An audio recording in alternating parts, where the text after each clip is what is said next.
everybody? It is Sunday afternoon and I'm just finishing up my open house. As you can see behind me, I did an open house today. It's a new construction. It's absolutely gorgeous, but that's not what this video is about. This video is for home buyers and I'm going to answer a common question, which is, what do I do in a competitive bid situation?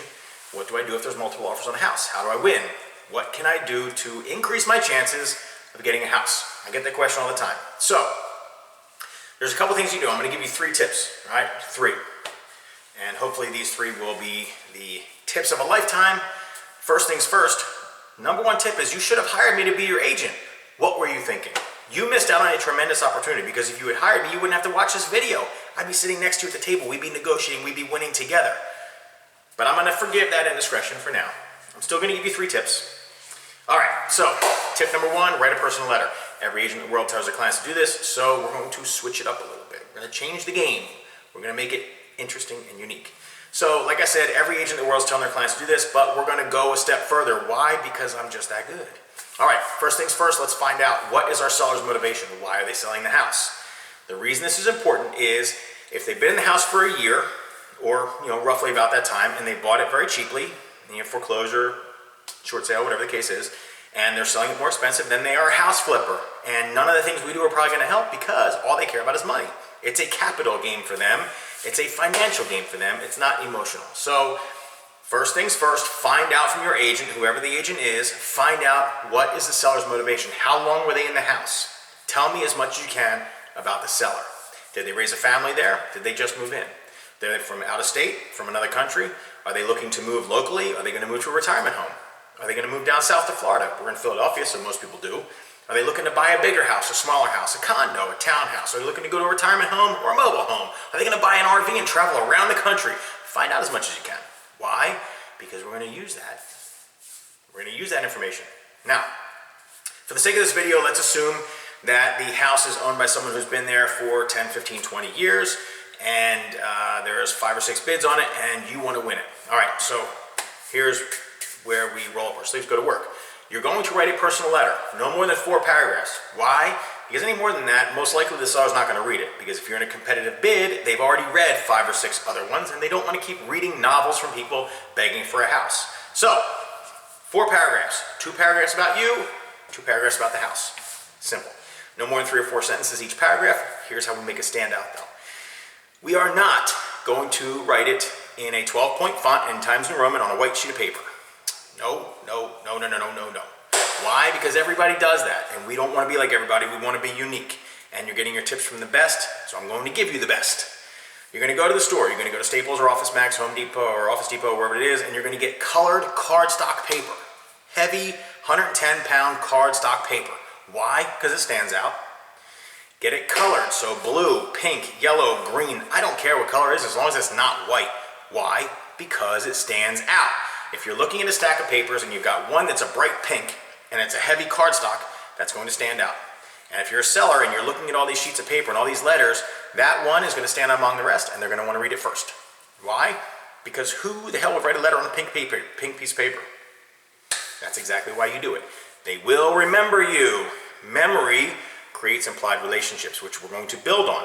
All right, so in addition to using a different type of paper, you're going to use a different font. Do not write it in Times New Roman or Tahoma or Calibri or any of those basic letter writing fonts. Pick something fun. Use your personality and make it larger. Don't type it in 12 point. Type it in 14 or 16. Why? It's easier to read. Simple. Make it as easy to read as you possibly can. Larger font, different type of font, something fun, something unique, something different, and make it a colored font. Don't just use black. Use a different color. You're using colored paper, use a different color font. You want your letter to be so unique that the seller says later on, I got this weird letter from a buyer who wanted to buy my house. It was on pink paper or green paper and it had a yellow font. It was the weirdest thing I've ever seen. Why? Because they remember you. And that's going to go part and parcel with the next 2 things. So that's tip 1. All right, different type of paper, different type of font, different size font, cardstock. That's number 1. Number 2, tip number 2. Tip number 2 is, and no one's doing this one, so this is a good one. Tip number 2 is I want you to create a collage. Okay? Pictures, words, a collage. You did one when you were in probably 3rd grade. We're going to do it again. Why? Because it was just as cool now. It's just as cool now as it was back then. Simple. Now, the reason we're doing it really is we want to put a name with a face. That's the real reason we're doing it. I'm being silly in the video because it's funny. I want you guys to create something here that's going to tell a little bit about your personality. So, if you're a single person and you're buying your first home, maybe you put pictures of yourself on vacation, put pictures of yourself at work, a picture graduating college or high school, whatever applies, pictures of you with friends, pictures of you out, pictures of you on vacation. If you're a small family and you're looking to buy your first family home, put on first time home buyer, hopefully, at the bottom, and then put in some pictures of you, the kids, vacation time, put in the family pet, put in things that are unique to you and your family. Put in things that say something about your personality type. Put in things that are going to make that seller look at it and go, oh, that's cute. If it's just you and a partner, and the two of you are buying a house, and maybe it's your first time buying a house, maybe it's your second time buying a house, put in pictures of the two of you spending time together, doing things together, things that show unity. And the reason we're doing that is we want the seller to feel like they know us already. We're going to put a picture collage together. We're going to put a few words in there. We want the seller to feel like they know us. Why? Because people don't give pictures to strangers. At least normal ones don't. People give pictures and send pictures to friends. They give and they send pictures to family. That's why we're doing it. So you're going to attach a bunch of pictures in a collage. You're going to put it onto your weird colored piece of paper that has your weird font letter. So now we're creating this weird scenario where the seller is beginning to get to know you a little bit and beginning to know your personality. Now again, the whole point here is we want to create an implied relationship. Now the third tip, this one's golden. No one's doing this, so this is a secret. Shh, keep this one down. Just between me and you. You're going to create a personal video and you're going to talk directly to the seller and tell the seller why you want to buy the house and how excited you are to buy the house. Personal video. Now, we're going to create a video that talks about you, your family, your partner, yourself, whatever the case is, whatever applies, you're going to talk about it. And it can't be very long, maybe 2 minutes in length. But have it talk about how excited you are to move into this next part of your life, this next segment. How much you want to have this next part of your life in that home, the memories you want to build, the experiences you want to have. Talk about how you can't wait to do little things to make the house your own, like put an accent wall in one of the bedrooms. Now, the thing you do not want to do in this video, you absolutely do not want to talk about any major construction, okay? Do not say, we can't wait to knock down this wall, we can't wait to gut the kitchen, because that's going to say, I hate your taste and I'm going to change it. And that is offensive. What you can say, even if you plan on changing the kitchen, is we're looking to put our own stamp on the house and build a future just like you did when you first moved in. The reason we're doing that is, again, it's going to bring that whole implied relationship, friendship into the game. People do business with people they like.